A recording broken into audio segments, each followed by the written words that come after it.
은혜버지 하나님 말씀은 요한복음 14장 1절로 3절입니다. 우리 처소를 예비하시는 인자라는 뜻입니다. 제목입니다. 구원은요, 성령을 받지 않아도 예수 믿는 믿음으로만 받을 수 있습니다. 구원받아야 돼, 성령 받아야 된다 그러면 이게 다른 중보가 되는 겁니다. 구원은 예수 믿는 믿음으로만 받을 수 있어요. 거기 아무것도 첨가될 필요 없어요. 근데 왜 성령을 받지 않으면요, 왜 성령 받아라 성령 받아 또 했나 하면, 성령을 받지 아니하면 현실과 상황과 처지 때문에 우리 주님을 부인할 수 있다라는 거죠. 베드로를 보세요.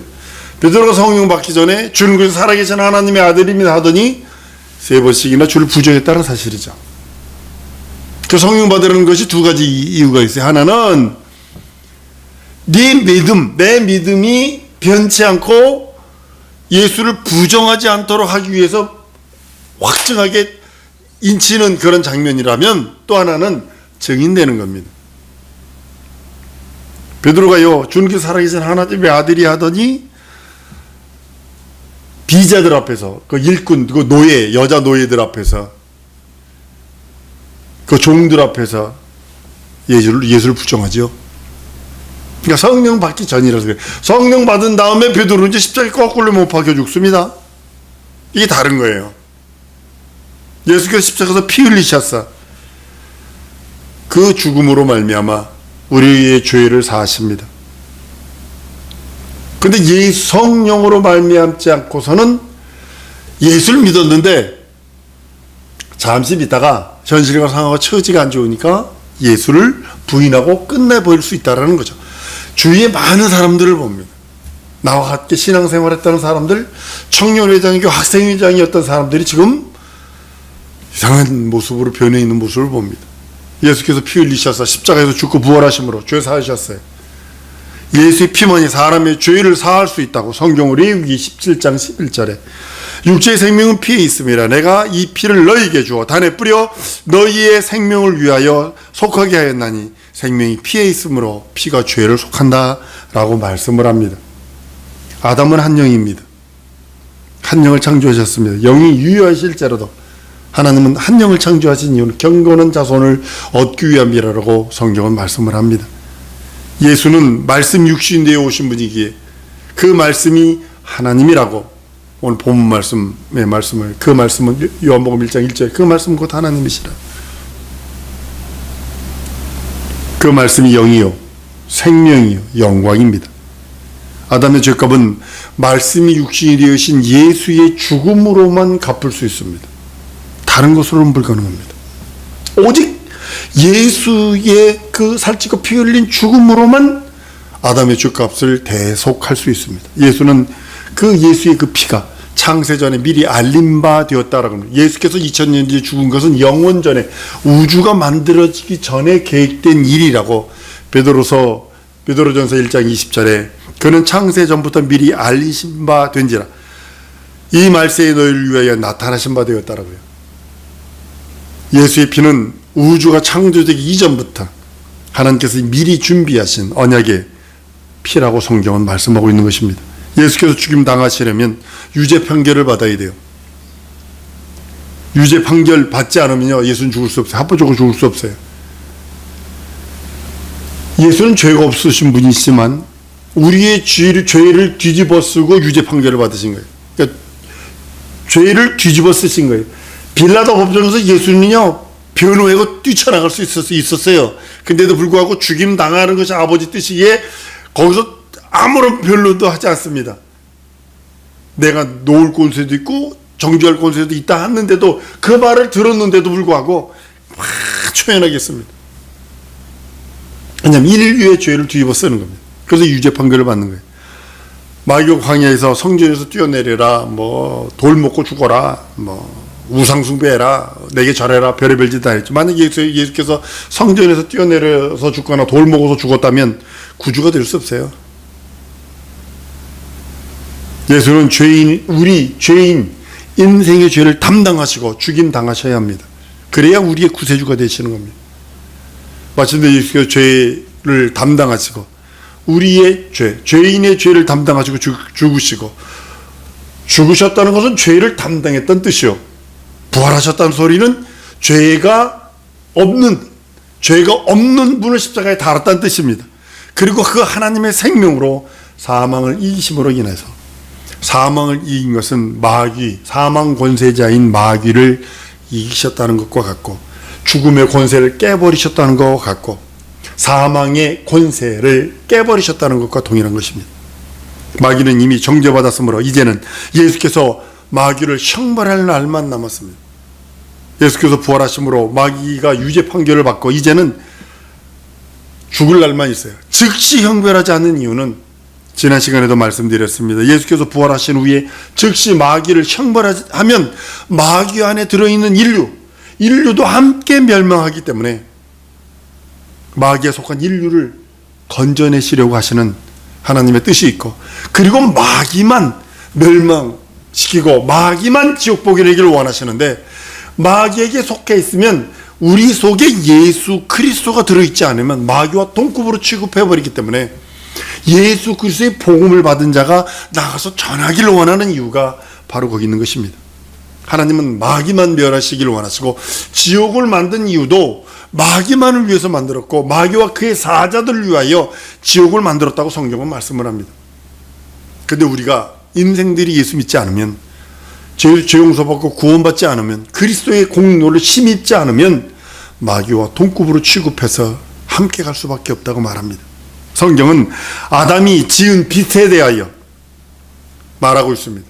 그것은 예수께서만 갚을 수 있다는 이야기입니다. 아담이 영원한 빚을 졌는데, 영원토록 영원히 지옥 가서 갚아야 할 형벌의 그 빚만 남았는데, 예수께서 대신 갚음으로 예수에게 속한 자는 구원받는다 라고 하는 그런 이야기입니다. 우리는 물고기 속에 있는 알처럼 아담이 죽자 그 아담과 함께 그 허리에 있던 모든 인류들이 다 죽어버립니다. 전 연어를 잡아봐서 압니다. 알래스카에서 연어를 잡으면 한 1m 정도 되는 고기를 잡습니다. 잡으면 올라오면 그냥 퍼덕퍼덕 떼다가 죽으면요, 이 멍든 고기는요 회로 맛없어요. 그러니까 어떻게 하냐면 나무 망치를 가지고 그 연어를 딱 잡고 머리를 막 때려서 직살시킵니다. 그리고 배를 갈라보면요 그냥 조그만 쇠구슬 같은 알들이 그 안에 두 줄로 쫙 돼 있습니다. 어미가 죽으면 함께 따라 죽는 겁니다. 진자는 이긴 자의 종이라 하셨기 때문에 아담의 빚을 예수가 갚지 않는 한 마귀의 손에서 나올 수 없어요. 죄값으로 자유할 수가 없어요.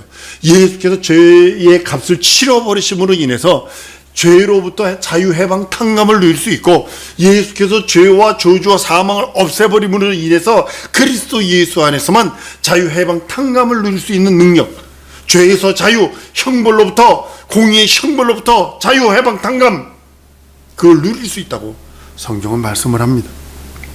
예수께서 하늘로 가심으로 이제는 여호와의 사자 시대는 끝나버렸어요. 갈라디아 3장 19절 이렇게 말합니다. 그런즉 율법이 무엇이냐? 범법함을 위하여 더한 것이라 천사들로 말미암아 중보의 손을 베푸신 건데 약속하신 자손이 오시기까지 있는 것이라. 구약교회에는 모세와 함께 율법과 천사가 존재합니다.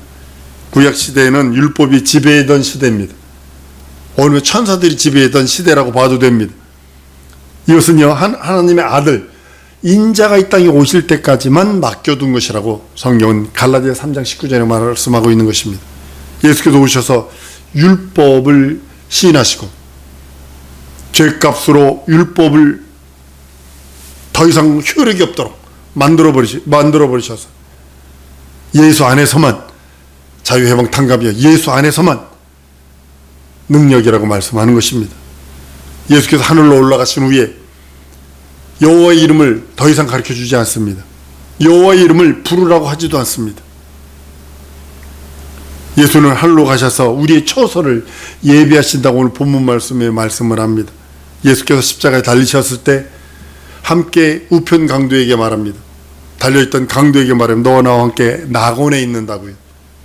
낙원은요 하나님 나라 아닙니다. 하늘에 있는 것 아닙니다. 삼천층에 있는 거 아닙니다. 궁창하늘, 이 음부 어딘가에 있는 겁니다. 모르겠어요, 어딘지는. 근데 낙원은 우리가 부활해서 지금 하나님 보좌 우편 거기 하늘이 가는 것이 아니라 궁창 하늘 어딘지는 모르지만 거기 파라다이스가 있는 것 같아요. 신자가 죽으면 육신은 흙으로 돌아가지만 영혼은 낙원으로 갑니다. 최후에는 영혼이 몸으로 부활해서 하늘에 들어가는 것입니다. 하나님 보좌 우편에 있는 우리 예수님이 계시는 그곳으로 가는 것입니다. 음부와 무저갱과 지옥이 모두 지옥의 이론이듯이 하늘과 낙원과 교회는 모두 천국의 이론입니다. 우리 이걸 알고 신앙생활을 하는 것입니다. 교회는 이 땅에서 성도들이 모인 것이고, 낙원은 육신을 떠난 성도들의 영혼들이 가는 것이고, 하늘은 영혼이 몸으로 부활하여 신령한 몸을 입고 가는 곳이 하늘입니다. 우리는 하늘, 거기에 대한 소망이 있기 때문에 이 땅에서 예수 믿는 믿음을 굳건하게 하는 것입니다. 우리는 이 땅에서도 하늘 가 있는 것처럼 교회 생활을 해야 합니다. 찬양을 하더라도 하늘에서 그 하나님을 하늘에는요 찬양만 있거든요. 하나님을 찬양하고 높이는 것만 있거든요. 그런 마음, 심령으로 예수께서 낙원에 가셨다가 3일 후에 부활의 첫 열매가 되셔서 부활하십니다. 막달라 마리아가 부활하신 예수를 만지려 할 때에 예수는 그럽니다. 날 만지지 마라. 내가 아직 아버지께로 올라가지 못하였다. 부활하시고 40일 후에 하늘로 올라가신 예수께서는 지금 우리를 위해서 처소를 예비하십니다. 여러분의 집, 나와 여러분의 나의 집 예비합니다. 여기 이 땅에서도 집 없는 사람이 서러움이 얼마나 큰지 모릅니다. 여러분, 그는 불신자가 죽으면 그 영혼은 음부에 남아 있습니다. 신자의 그 영혼은 낙원에 가다가 장차 낙원 가면 잠잡니다. 쉬는 것입니다. 장차 부활하여 하늘로 가게 될 것입니다. 불신자는 세상에 속한 자입니다. 불신자의 영혼이 육체와 함께 이 세상 음부에 있다가 함께 무저갱으로 떠나게 될 것입니다. 무저갱 육체를 떠난 불신자들이 영혼이 갇히는 지옥에 들어가기 전, 성도들이 낙원에 가 있는 것은 하늘에 들어가기 전에 머무는 곳이라면, 무저갱은 불신자들의 영혼이 지옥 들어가기 전에 머무는 곳입니다. 심판 때까지 머무는 것이 무저갱입니다. 지옥도 부활해서 가는 것입니다. 기절한 상태로 가는 것이 아니라 부활한 상태로. 심판의 부활을 하는 자들이 형벌 받는 곳이 바로 지옥입니다. 절대로 가서도 안 되고 갈 생각도 해서도 안 됩니다. 이 땅에서 어렵고 힘들어도 참아 견디고 이 또한 지나가리라. 한번 따라합니다. 이 또한 지나가리라. 이 믿음을 갖고 있어야 돼요.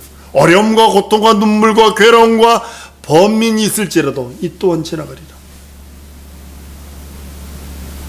그래서 교만하지 말라는 거죠. 부귀와 영화와 모든 것이 있을지라도 이 또한 지나가니까요. 사람의 육체는 없어지지만 영은 없어지지 않습니다. 영이 몸이 되어 지옥에서 영원히 고통받게 될 것입니다. 더러운 영은 음부의 권세에 속한 자들입니다. 불신자의 영혼이 육체를 떠난 후에 무저갱에 들어가기 전까지 아주 더러운 짓들만 하죠. 더러운 영으로서 활동하는 것입니다.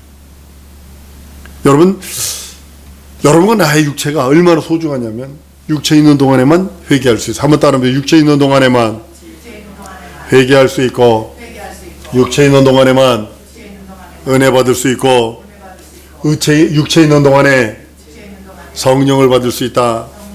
이거 육체 있는 동안, 육체 떠나면 끝이에요. 육체 있는 동안에 회개할 수 있고, 예수 공로 의지해서 예수 살찌고 피 흘린 은혜, 그 은혜 받아서, 그리고 그 성령의 은혜, 육체 있는 동안에 예수의 살찌고 피 흘린 공로가 은혜가 돼서 내가 은혜 받을 수 있고, 육체 있는 동안에 성령 받아서 그 믿음을 증거할 수 있다는 거죠. 신자는 죽으면요 낙원에 있다가 하늘로 갑니다. 그리고 불신자는 죽으면 모두 무저갱으로 들어갑니다. 무저갱 우리 눈에 보이지 않아요. 음부 어딘가에 있습니다. 그런가 하면 주님이 재림하시는 날 살아남은 자들은 부활해서 공중에서 주를 뵙게 될 것입니다. 여러분과 나일 것입니다. 그러길 소원합니다. 영원 전에 예수께서 보좌에 들어가시기로 작정하였으나 즉시 하늘로 들어가서 하나님과 동등함을 취할 것으로 여기지 아니하시고 죽음을 맛보고 들어가려고 하신 그 계획이 영원한 세월을 거쳐서 불과 2000년 전에 완성된 겁니다. 이와 같이 예수께서 다시 오겠다고 하신 일을 지금도 계속 진행하고 계시는 거예요. 영원이란 세월 속에 지금 하나님 편에서는 아침이요 저녁이요 이 정도뿐이 안 될 거예요. 지금 심판하고 어쩌고 창조부터 시작해서 심판까지 거기까지 하나님 보시기에는 아침이요 저녁이요로 끝날 거예요. 그의 날은 하루가 천년과 천년이 하루 같다고 그랬으니까 속히 진행하시는 겁니다. 우리는 아주 24시간의 틀에 갇혀서 3차원의 세계에 갇혀 있어서 아무것도 할 수 없지만 예수께서 오실 때 그 날이 언제라고 여러분 생각하십니까? 이스라엘 12지파가 각각 1만 2천 명씩 14만 4천 명이 인받는 날이 세상 끝이라고 합니다. 어느 나라는 인받기 14만 4천 명의 인을 받기 위해서 시험을 받대요. 신천지가 그랬대죠. 이거부터가 적그리스도예요. 아주 사탄의 영이에요. 아주 거짓 선지자의 영이에요. 이건 이스라엘 민족이 14만 4천 명이 되면 하늘문이 닫히게 될 것입니다. 그리고 주님은 강림하십니다. 이 날이 빨리 닥치지 않도록요 이스라엘 사람들의 마음을 완악하게 했다고 합니다. 강팍하게 했다고 합니다. 14만 4천 명이 천천히 세워지게 하는 것입니다. 주님 오시기 전까지 이방인을 위한 세대입니다. 하나님의 본 백성 이스라엘 백성은요 완악한 이때를 이방인의 시대라 하는 이유는 그들이 은혜 받을 때 구원의 날, 우리 편에서는 은혜 받을 만한 때요 구원의 날이라 하는 이유가 바로 거기 있는 것입니다.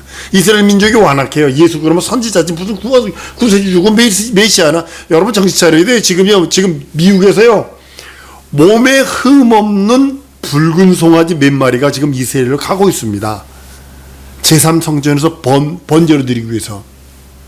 그 사람들이 어느 정도였냐면요 기계를 가지고요 상처가 있나 없나를 다 일일이 다 해가지고요 상처가 있는 게 뭐냐면 붉은 송아지가 나오면요 미국에서 송아지를 나오면 귀에다가 구멍을 뚫어가지고요 택을 해요. 이렇게 번호를 매긴다고요. 그 안에다가 칩을 넣어가지고 그러면 그 흠이 되는 거예요. 근데 코로나가 걸렸기 때문에 그거 택하는 사람이 안 왔대요. 그래가지고 그걸 5마리인가 해가지고 지금 이스라엘을 공구수하고 있어요. 이스라엘 도착하면 1년 후에는 잡아요. 1년 후에는 각을 뜯어 잡는 거예요. 제3성전이 들어서는 날 여러분들 정신 바짝 차리셔야 합니다. 이거 지금이 우리 한번 따라하면 지금이 은혜 받을 만한 때요. 구원의 날이다. 예, 지금 육체에 있는 동안에 내가 은혜 받아야 되고 회개해야 되고 성령 받아야 되는 거예요. 이스라엘의 14만 4천 명 그 입맞은 숫자 그 숫자가 있다라고 합니다. 여기서 입맞았다는 소리가 단지요 믿는 자를 예수 믿는 자 교회 와가지고 왔다 갔다 하면서 그냥 그 노래나 부르고 그 분위기에 휩싸여서 어쩌고저쩌고 그것이 아니라 성령 받은 자를 말하고 있어요. 증인된 자를 말하고 있어요. 이방인의 충만한 수가 들어올 때까지 이스라엘 민족의 더러는 완악하게 되었다라고 성경은 말씀을 합니다. 그들은 우리가 구원받도록 하나님의 원수가 되었습니다. 복음으로 하면 그들이 너희로 말미암아 원수된 죄라고 성경은 말합니다. 이스라엘 사람들은 아브라함 때부터 먼저 사랑받은 사람이에요. 복음으로 말하면 우리 때문에 사실은 우리들 때문에 완악하게 된 사람입니다. 이스라엘 민족이요. 과거 이스라엘 사람들이 하나님의 사랑을 받을 때 이방 사람들이 이스라엘 민족을 얼마나 핍박을 했는지 말할 수 없습니다. 이스라엘 사람들의 믿음을 거부하고 욕되게 하고 우상숭배를 얼마나 했느냐는 거죠. 지금은 이방인의 충만한 수가 들어오기 위해서 이스라엘 사람들을 완악하게 하고 복음의 문이 이방인 위해서 무한대로 열려 있습니다. 무한대로. 예수께서 오셔서 마귀를 멸하여 지옥에 보내시고 또한 인자 되심을 후원하시고 도와준 우리 인생들을 데려가려고 주님은 속히 오실 것입니다. 이방인의 충만한 수를 셀 수 없다고 성경은 말하고 있어서 신 종려나무 가지고 들고 있는 호산나 하는 저 사람들, 신물 입은 사람들, 능히 누구라도 셀 수 없는 그 많은 무리들, 무한대의 무리들, 우린 열심히 전도해야 할 사명이 우리들에게 있는 그 모습입니다. 우리는요, 성령으로 인맞고 보증받은 자, 육체 있는 동안, 여러분과 내가 육체 있는 동안에 더욱더 성령 충만해야 되고, 더욱더 하나님의 은혜를 사모해야 되고, 더욱더 증서 받으려고 애쓰고 힘써야 된다는 거죠. 그럼에도 불구하고 내가 넘어져서 혈기도 부렸어, 짜증도 부렸어, 똥물이 내게 튄 것 같아, 더러운 오물을 뒤집어 쓴 것 같아, 그럴지라도 나는 회개하는 거예요. 나는 그 하나님의 은혜를 사모하는 거예요. 나는 그 하나님의 성령을, 하나님께서 보내주시려는 그 성령을 충만히 받는 거예요. 예수께서 믿음이 없고 완악한 사람들을 꾸짖으셨어요. 내가 얼마나 참으려 하리요. 믿음이 없으면 우리 하나님 마음을 슬프게 하는 것입니다. 우리 예수의 마음을 아프고 힘들게 만드는 것입니다. 완악한 거는 우상숭배와 같은 겁니다. 하나님의 말씀에 들어가려 하지 않아. 그거 들은 소리인데 뭐, 그거 지난번에 했잖아, 그거 누구도 얘기하던데 라고 하면서 하나님의 마음을 거부하는 거예요. 마가복음 16장 14절에 이렇게 말합니다. 그 후에 11 제자가 음식을 먹을 때에 예수께서 저희에게 나타나사 저희의 믿음 없는 것과 마음이 완악한 것을 꾸짖으시니 이는 자기의 살아난 것을 본 자들을 믿지 않냐합니다. 믿음이 없는 거, 예수가 살아났다 부활했다는 것을 그렇게 진적으로 3년 6개월 동안 데리고 다니면서 가르쳤는데도 성령 아니니까요, 안 믿어지다는 거죠. 왜냐하면 자기 경험상 죽었던 사람이 살아난 적을 본 적이 없어. 완전하게 십자가에서 달려서 옆구리에 창까지 찔려가지고 못 박혀가지고 죽은 사람이 살아난 것을 그때 당시에 본 적이 없어. 그러니까 자기 경험에 비춰보니까 이건 믿을 수 없는 거야. 예수가 하나님의 아들이라고 고백을 했는데도 불구하고 정치적으로 내가 좌의정 우의정 될 수 있다고 생각을 했고, 예수가 왕이 되시면 내가 거기서 그에게 붙어서 뭐라도 한번 해먹을 수 있다는 생각이 충만했지, 그가 하나님의 아들이시라고 인정하며 그가 부활하셨다는 하나님이라고 인정치 않았다는 거죠. 혹시 우리들의 믿음은 그거 아닌가요? 믿음이 없으면 하나님을 기쁘시게 못하는, 성경은 히브리서 11장 6절에 믿음이 없으면 기쁘시게 못하는, 믿음이 없으면 기쁘시게 못하는, 믿음이 없으니까 마음이 완악해져요. 돌처럼 탁탁해지는 거예요. 하나님의 말씀이 들어올 길이 없어. 왜냐하면 자기라고 하는 철옹성, 자기 학식이라고 하는 높아진 벽들, 담들, 그것이 가로막고 있기에 하나님의 말씀이 들어올 수가 없어요. 자기 귀를 막아버리고 자기 귀에 다른 헤드폰을 썼어. 바깥에서 헤드폰을 끼고 있으면요, 사모가 아무리 불러도 모릅니다. 그래서 내 앞에다가 손을 이렇게 휘저입니다. 이걸 귀를 막고 있으니 소리를 들으니까 뭐 들려, 바깥에서. 마찬가지로 동일한 겁니다. 우리가 다른 소리에 헤드폰을 끼고 있어. 그러니까 주의 소리가 들려지지 않는 거예요. 완악함을 갖고 있는 거예요. 성경은 믿는 자에게 이런 표적을 준다고 약속하셨으니 이 시간에 우리 기도하십시다. 하나님, 내게 믿음 주세요. 육체 있는 동안에 회개할 수 있고, 육체 있는 동안에 은혜 받을 수 있고, 육체 있는 동안에 성령 받을 수 있으니 내 믿음 없는 불쌍히 여기시고 내게 믿음 주세요. 하나님의 보호자를 움직일 수 있는 믿음을 주세요. 완악한 마음이 아니라 옥토와 같은 심령을 주셔서 주의 말씀 앞에 순종하고 복종하겠으니, 이끌어 주신 대로 나가겠으니 역사해 달라고 우리 다 같이 통성으로 기도하십니다.